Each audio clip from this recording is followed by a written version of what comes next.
नमस्कार मित्रों, आज चिंतन में अंतस का शोधन है अध्यात्म।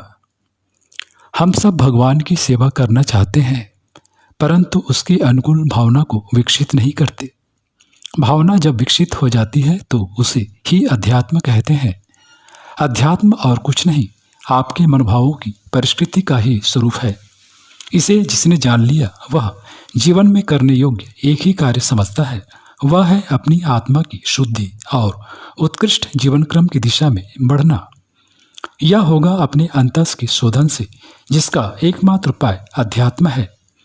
जिस किसी विधि द्वारा अंतः का परिष्कार होता है, भावनाएं निर्मल होती हैं तथा चरित्र महान बनता है, वह अध्यात्म का ही एक अंग है तथा इसका उद्देश्य व्यक्ति को उस योग्य बनाना है जिसमें कि उसकी आत्मा का प्रयोजन सिद्ध हो सके।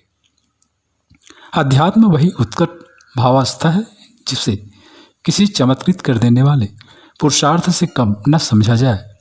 अपने आप को भगवान के हाथों सौंप देने का अर्थ है अपनी इच्छाओं एवं वासनाओं को उन्हीं के सुपुर्द कर देना। फिर यह मानव देह चलेगी तो एक दिव्य कार्य प्रणाली द्वारा सेवा सुयोग की दिशा में अमृत के रसपान तथा जीवन की अंतिम महत्वाकांक्षा की पूर्ति में उसे ही सदिच्छा कहते हैं। वह और कोई नहीं, जीवन का निर्माण कर देने वाली इच्छा है।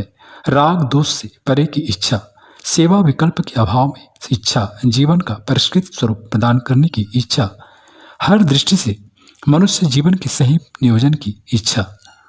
ऐसी इच्छा को धारण करना एवं उसके अनुकूल प्रयोजन करना ही अध्यात्म का सार तत्व है।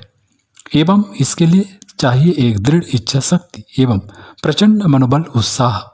परमात्मा की सेवा करने का प्रयोजन पूरा तभी होता है जब जीवन दिव्य मनोभावों को लिए चिंतन चरित्र की परिस्थिति में लग जा सकता है एवं हर दृष्टि से उन्नत एवं विशाल बनने की दिशा में बढ़ चलता है। इसे ही जीवन पर्यंत एवं अपनी आत्मिक सत्ता की किसी महान सदुद्देश्य में आहुति कहेंगे तथा इसका केंद्रीय आधार है विशुद्ध प्रज्ञा। मित्रों, सेवा एकमात्र आत्मा की जानी है।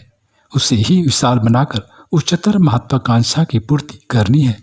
वैश्विक परिक्षेत्र बड़ा है, परंतु पहले उसे स्वयं से शुरू कर लीजिए। पहले आत्म सुधार, फिर जग का कल्याण।